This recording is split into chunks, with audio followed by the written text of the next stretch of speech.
Hi you puddins, my name is Sade Paige, also known as Whatpaigeisit, and today I'm going to be sharing with you my first impression review of episode 1 of season 2 of Altered Carbon. I was fortunate enough to be able to attend the premiere screening of the first episode for the second season. So I'm super excited because I got invited to see the first episode of Altered Carbon Season 2 here at the Lincoln Theater. Thank you to Natown Comics. So I'm super excited to check it out, and I'll keep you guys posted on my opinion on it. So we talk about all the free goodies, all the good popcorn, and then...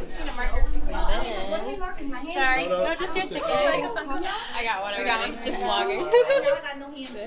I gotta say, the highlight moment had to be when the entire cast of Season 2 showed up right before it started. Welcome everyone. I'm Peter Breedlander. I'm Vice President of Original Series at Netflix. Let's go, Peter! In a few moments, you will be the first people to see the premiere of Altered Carbon Season 2. We know you've been waiting for the second season, and it's been a while, but we think it's worth the wait. Anthony Mackie was hilarious. I kind of wonder if he's a little twisted, I'm not gonna lie. So I'm gonna hand the mic to Anthony, and he can introduce our, cheers. But thank you everyone for coming out. We're really excited to show this to you. They heard me talking about you earlier. Good evening, everybody. Thank you guys for being here. We were very lucky to have each other. This is a phenomenal cast. And I will say that as much as I made fun of you guys and barked at you, we really had each other's backs the entire time. And I thank you for that. Because it wasn't easy. And Will showed up and took his shirt off and made everybody uncomfortable. And Chris was out acting everybody, so you had to act up. Oh. And this cast is fucking dope. Somebody has to take the microphone. just because somebody has to say how amazing you are. And I would like to be the person to say that it's a real risk to recast a lead of a show that is successful. It takes a really confident person who, to step into those shoes and know, as he knew before we shot one thing, that he was going to kill it. And you know what? He did. And so those of us that have been a part of this show are forever indebted to you for bringing, everything that it means to being a leading man to this series. Thank you so much. Without further ado, we give to you Altered Carbon Season 2. I don't know, or he's just bonkers and that's him. Either way, funny as all get up. In Season 2, Episode 1, it's titled Phantom Lady. Anthony Mackie is actually now the new lead role of Altered Carbon, which kind of makes sense for the show itself to be able to play around with who the lead character could be, considering that the stacks can go in different bodies. I didn't know how Anthony Mackie was going to do for this, but definitely watching this first episode, I can get down with it. Season 2 first opens with a bar scene where there's a gorgeous Asian woman singing a beautiful jazz song to the rest of the bar. All of a sudden we see this woman walking in. She goes up to the bartender and we see our favorite Poe. She starts asking him questions, looking for Kovacs, knowing that she heard rumors of him appearing there to collect his credits. Credits, if you don't know, are what they consider their currency, which is basically in this little bar thing if you think of Mandalorian. Those things. Kind of, but digital. You get it. As she's asking Poe questions, Poe starts glitching and then ends up disappearing, and the real bartender comes and goes, nobody really likes questions.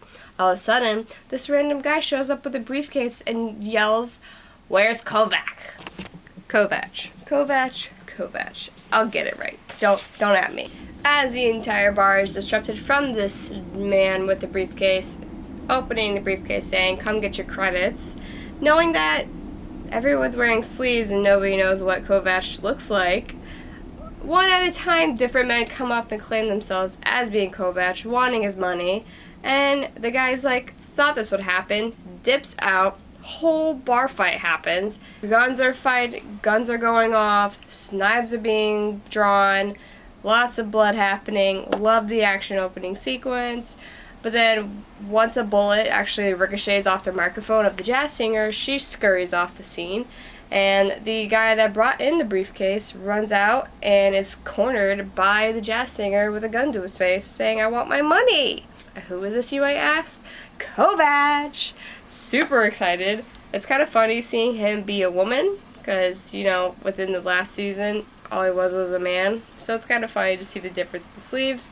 I also kind of wanted to know, like, how in the world he got there.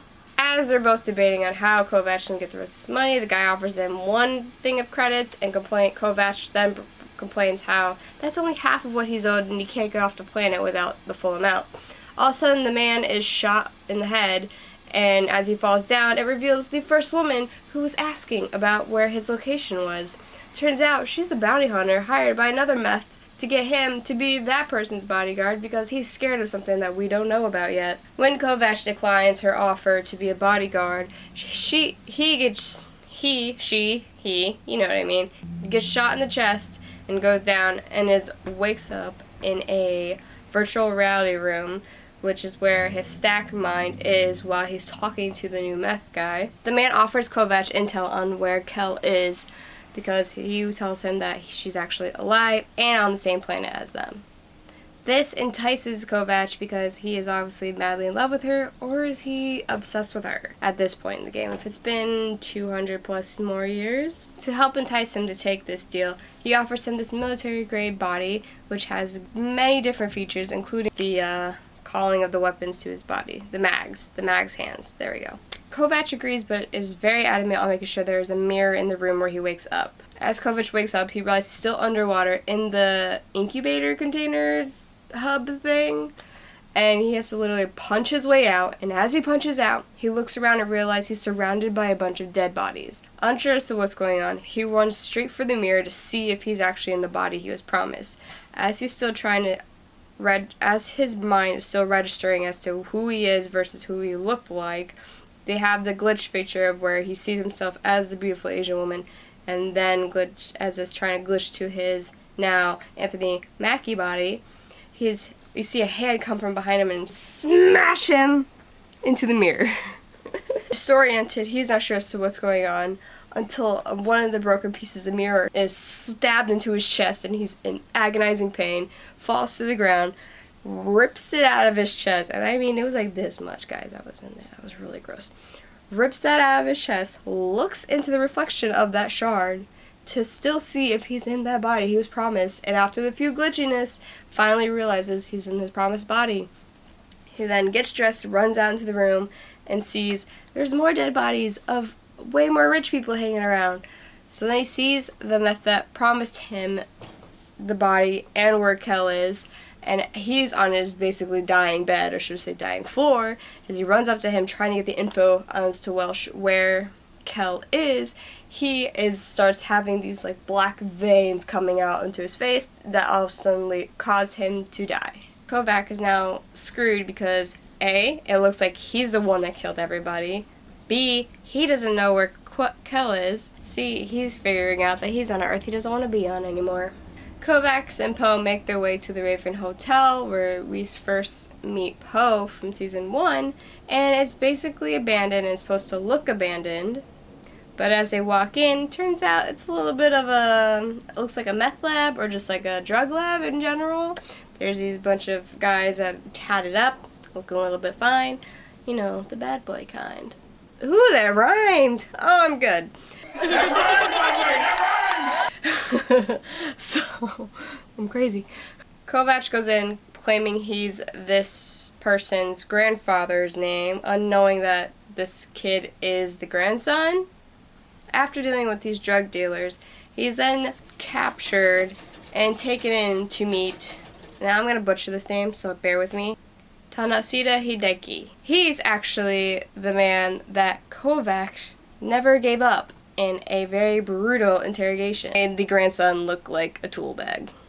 But something that we learned within his time in the back room, let's say, of the hotel is that the stacks themselves, even though your mind can transfer from body to body, your soul is probably being lost just a little bit each time, since the soul isn't able to travel as well, considering your mind can.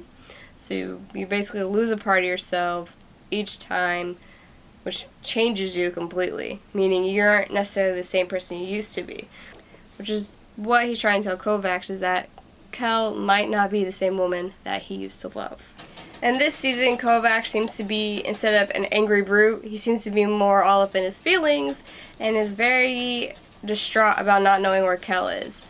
He ends up going into his room by himself, and he starts seeing Kel in his hotel room and starts talking to her as if she's already there, trying to ask her, where is she? She starts telling him, in this vision he's having, that your body remembers things the way your mind can. So basically, he reenacts the incident to where he was stabbed with the mirror shard in order to see what the heck happened when he got out of the container. I don't know what that thing's called. Incubator? Container? You got what I'm saying. As he's doing this, standing in front of the mirror, just, a lot of blood happening at the same time, he's sitting there getting flashbacks as to what happened, and starts when he gets out of the container, onto the floor, head smashed against the mirror, and then as it comes to the scene of where he gets stabbed in the chest, you see this hooded figure, and as he looks up and basically says, I'm not who you think I am, we see it's Kel that's there, about sitting there, trying to kill him, and she's like, I'm not after you, and then skates the fuck out of there. Hello? The fact that we see Kel just blew my dang mind. Was not expecting that at all. I thought we would find out where she was, like, maybe later on, but not, like, right from the get-go. And she's the one that's killing everybody. So I'm wondering if she's actually trying to kill everybody that's been around for more than 100 years, or what her dealio is. But either way, I'm super excited to check it out for the rest of season 2. I hope you enjoy it too. A huge shout out and the biggest thank you to Midtown Comics for the invite to see this premiere of the show. Hope you enjoyed my little spoiler recap. Not gonna lie, I was not holding that much back, but I held some back because kind of forgot. I hope you guys enjoy this video, and I'll catch you guys on the next one. Bye! We got